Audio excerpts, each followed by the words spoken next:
ऐसा मैंने एक होटल में रहने गया, अच्छा लगा रूम, 5,000 रुपये मांग लिया मेरे से, मैं जाके रूम देखूंगा।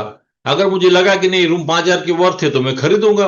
अगर मुझे लगा नहीं ये 5,000 की रूम है ही नहीं, बकवास है, ये तो 2,000 की रूम है, तो मैं बार्गेनिंग करूंगा, भाई 2,000 में दे दे मेरे को। दे दिया तो ठीक है, नहीं दिया तो चला जाऊंगा मैं। सो एक कस्टमर को वो प्रोडक्ट खरीदने के समय वो प्रोडक्ट को फील कर सकता है, प्रोडक्ट को देख सकता है। इंपॉर्टेंट पॉइंट मेरा याद रखिएगा दोस्तों, कि कस्टमर उसी प्रोडक्ट को आसानी से खरीदता है, कस्टमर उसी प्रोडक्ट को आसानी से खरीदता है जो प्रोडक्ट को वो टच कर सकता है, फील कर सकता है, देख सकता है। ये तीन जो मेन पैरामीटर है, देखना, सूंघना, टच करना, ये तीन पैरामीटर लाइफ इंश्योरेंस प्रोडक्ट पे मिसिंग है। ना आप पॉलिसी को टच कर सकते हो, ना उसको आजमा सकते हो। तो आपको प्रोडक्ट बनना पड़ेगा, आपको खुद को प्रोडक्ट बनना पड़ेगा। बिलीव मी सर, मुझे मानिए मेरी बात को, ये प्रोडक्ट आपके जीवन में बहुत अच्छा है। अगर ये मान्यता लेके चलोगे ना सर, तो आपको कोई भी परिस्थितियों में बिजनेस करने में डिफिकल्टी नहीं आएगी। लिख के रखो मेरे से, this is a guarantee I am giving you, that if you have that conviction you will be a super salesman. तो स्लाइड की जो ओपनिंग है, that is very very important. New needs and new views. See, when I joined as a development officer, there was no much interest in any financial instrument। या तो LIC था, या post था, या PPF था, बस वो दुनिया वही खत्म हो जाती थी।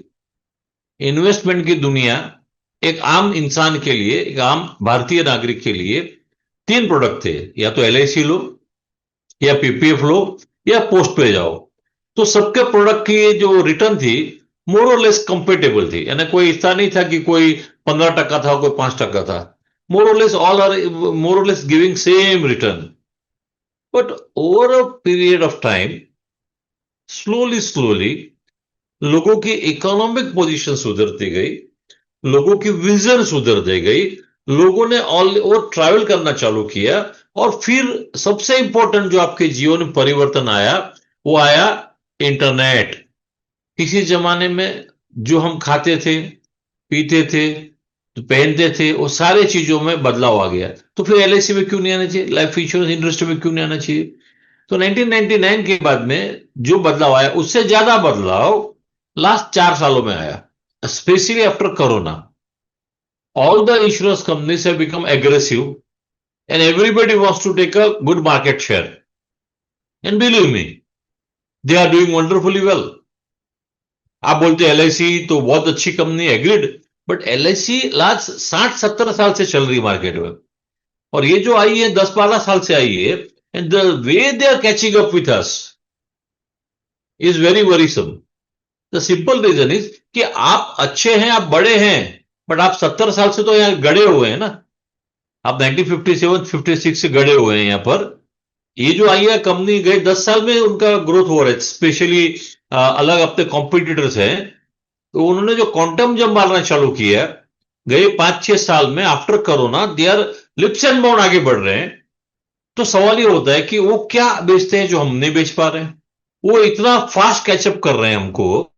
देखो, मैं बोलूं कि अपने खुद के ड्रीम में रहना कोई बुरा ही नहीं है कि हम बहुत अच्छे हैं, नथिंग रॉन्ग। आप अपने आप को अच्छा मानो, पूरा राइट है।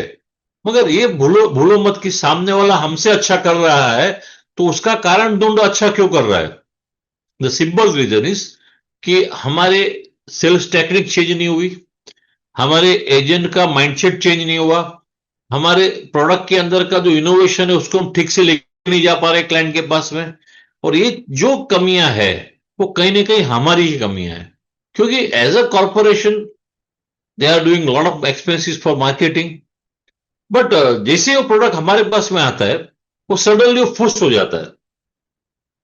दो चीजें, बहुत ज्ञानी एजेंट्स आते हैं, so many export agents, they do the dissection, they do the postmortem, and they cut the product in such a fashion that nothing is left for them to study. And ultimately they say the dead body is gone and we don't try to sell. And this is the problem with us. Second problem with us, that we fall in love with some particular product. मुझे एक दो agent मिले, sir हम तो खाली लाभ बेचते हैं, उत्सव क्यों? नहीं नहीं सर, उत्सव को उतना जमा नहीं। अरे तेरे को कौन बोल रहा है जमाने के लिए? क्लाइंट को बेचने का है ना। I have see as a development officer in my 38 years career, I never told any of my agent to buy policy. I never told because I knew even if I tell them, they are not going to buy. I always used to tell, I am telling you to sell, I am not telling you to buy. समझ लो बात को। तो यार dissection postmortem नहीं नहीं sir, उत्सव उतना जमा नहीं। यार तेरे को नहीं जमा, क्लाइंट को जमता होगा ना, क्योंकि आपको उत्सव ठीक नहीं लग रहा है, आप लाभ बेच रहे हो। पर हो सकता है कि उसके बाद लाभ इतना हो गया कि उसको लाभ नहीं लेना है। नहीं नहीं सर, मैं तो लाभ ही बेचूंगा, मैं कोई और प्रोडक्ट नहीं बेचूंगा। And that is the problem with us.